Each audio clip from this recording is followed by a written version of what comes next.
Сіздерме, құрметті студенттер, есептерді шешудің әдістемелік негіздері пәнінен бүгінгі сабағымыздың тақырыбы теңбе-теңдік және теңбе-тең түрлендірулер.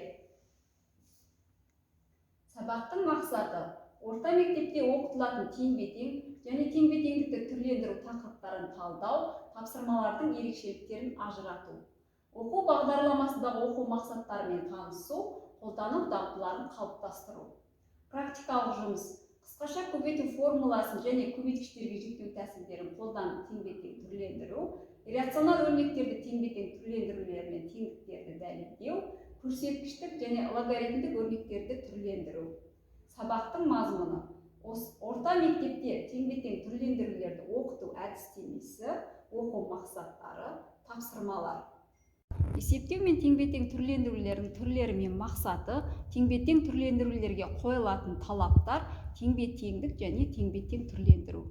Есептеу мен теңбе-тең түрлендірулердің түрлері мен мақсатына тоқталатын болсақ, оқушылардың орындаған есептеулері мен теңбе-тең түрлендіруі математиканы оқытудың білімділік, тәрбиелік, практикалық мақсаттарының қандай да бір жетістігі болып табылады. Бірақ есептеуді таңдап алудың өзі осы мақсаттарға бағынады. Есептеу мен теңбе-тең түрлендіру орта мектепте математикалық білімді меңгеруде, дамытуда, тәрбиелеуде рөлі аса зор. Есептеу мен теңбе-тең түрлендіруді қолданудың жемісі бағдарламаның кез келген тақырыбын оқыту барысында көрінуі мүмкін. Теңбе-тең түрлендірулерге қойылатын талаптар. Тұрмыстық өндірістік есептеу практикасының сұранысы оқушылардың есептеу мен теңбе-тең түрлендіруді жақсы игеруін талап етеді. Дағдылары кез келген есептеу жұмысының барысында қалыптасады. Теңбе-тең түрлендіру бастауыш мектеп бағдарламасынан басталады. Осыған байланысты оқушылар мына талаптарды білуі қажет.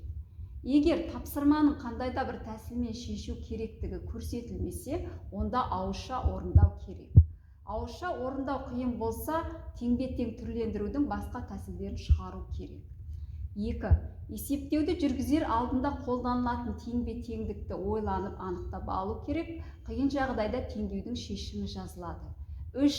Жазылған әріптер және сандар дұрыс және тиянақты болу керек. Жазбаша түрде есептің шешімі қасиеттеріне қарай бөлініп жазылу керек. 4.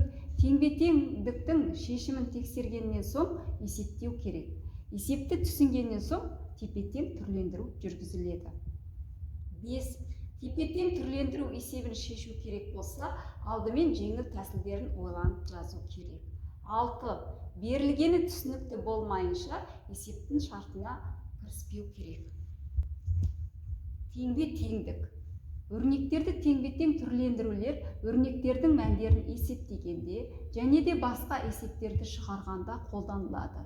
Егер теңбе-тең түрлендірулерде жазу тиянақты болса, ауызша есептеу мен теңбе-тең түрлендірудің әдістерін оқушылар қатесіз жүргізеді және жақсы меңгереді.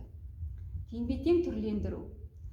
Теорема, формуланы қорыту, функцияны зерттеу, теңдеу мен теңсіздікті шешу үшін аналитикалық аппаратты қолдану, аналитикалық өрнек, теңбе-тең түрлендіру болады.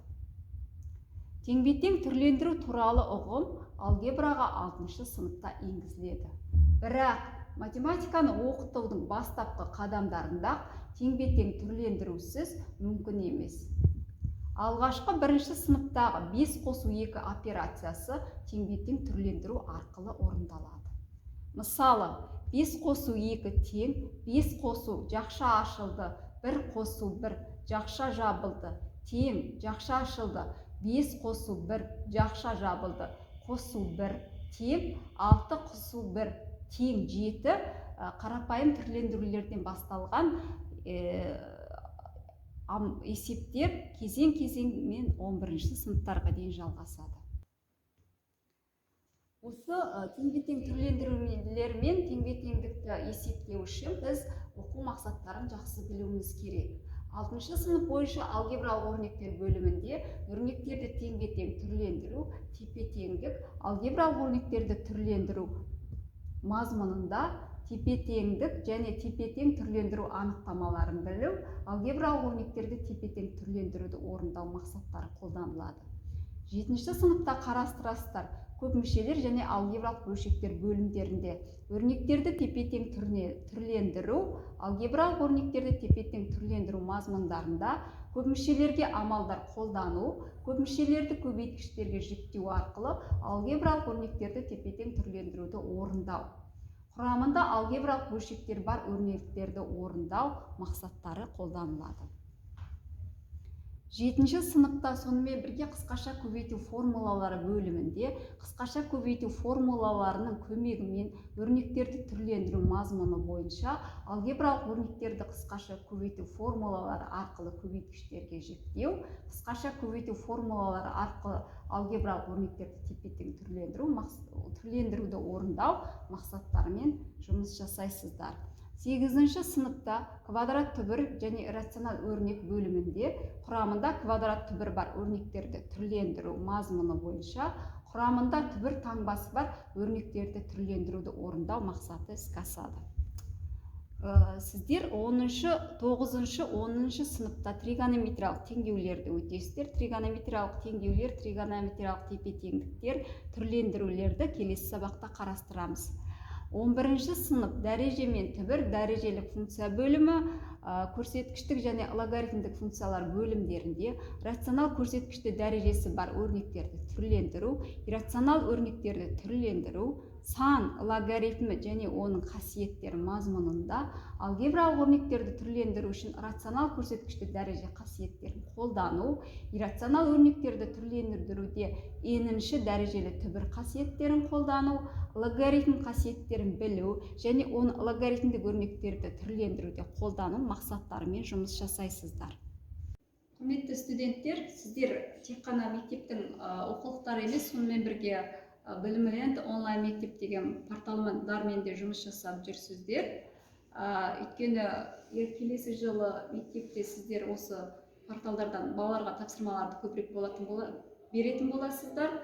Енді бүгінгі тақырыбымызға байланысты қысқаша көбейту формулалары, алгебралық өрнектерді түрлендіру, иррационал өрнектерге амалдар қолдану, логарифмдік өрнектерді түрлендіру тақырыптарында сабақтың мақсаты, мазмұны, формулалары, қасиеттері, мысалдар, жаттығулар, қорытынды бөлімдерден тұратын тапсырмалары жүктелген. Білімлендте осы тапсырмаларды өздеріңіз өтіп орындайсыздар.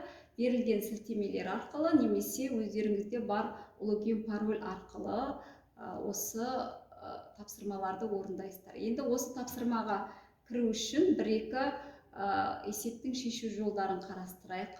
Құрметті студенттер, енді осы Білімленд сілтемелерін басып тақырыптарға кіріп көрейік.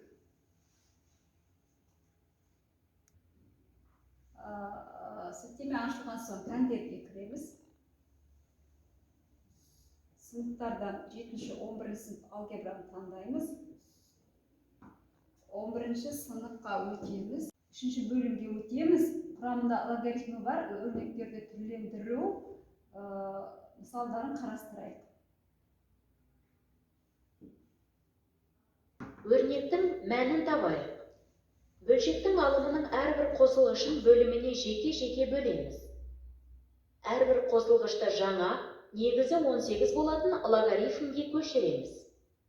Бір негізді логарифмдердің қосындысын логарифмдердің көбейтіндісіне түрлендіріп, логарифмнің анықтамасын қолданамыз.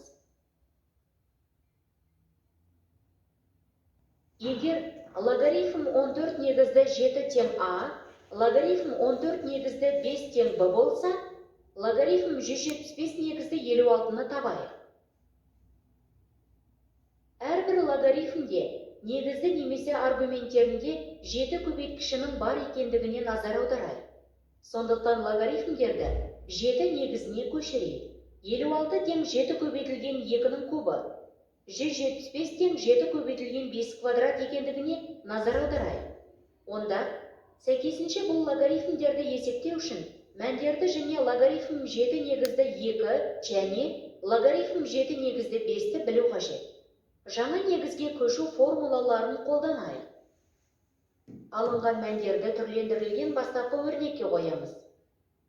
Жауабы 3 минус 2А бөлінген А плюс 2Б. Құрметті студенттер, енді үйге тапсырма жаңағы көрсеткен сілтемелер арқылы тапсырмаларды кезең-кезеңін орындап, Plateus желісіне нәтижесін жүктейсіздер. Теңбе-тең түрлендірулерді қолдану барысында 6, 7, 8, 11 сыныптың алгебра оқулықтары мен әдістемесі мен нұсқаулықтар бойынша оқу мақсаттарын дұрыс пайдаланып және есептерді шығарасыздар. Сонымен бірге Қасқатаеваның математиканы оқыту әдістемесі мен технологиясы оқулығынан 184-190 беттердегі теориялық материалдарды меңгеру.